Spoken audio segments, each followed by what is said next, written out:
Xurshid bilan perforator olmoqchimiz. Bizning ishimizga perforator kerak. Biz zo'r narsa ko'rib qoldik abi. Snayperlarni ko'zlaydigan durbinimi u bilmadim.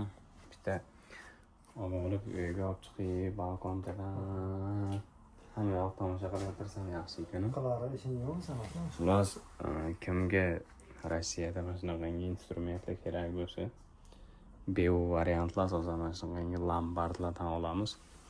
Mana perforator maketi 4,5 ming ekan bu. Yangisi necha pul o'sha? Bolgarka. Bolgarka yangisi necha pul o'shani?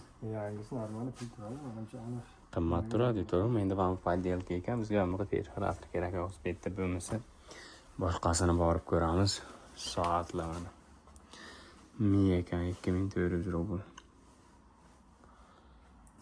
Ratsiyalar qishda qor paytida odam ko'paytirsak olamiz.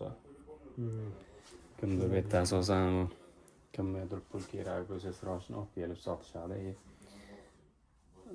Nakamallar, ichadiganlar shu yerda bor narsani ko'tarib kelib ularga sotadi. Bular ham endi ustiga ozgina choy pulisini qo'yib sotishadi. Ketdi endi boshqasi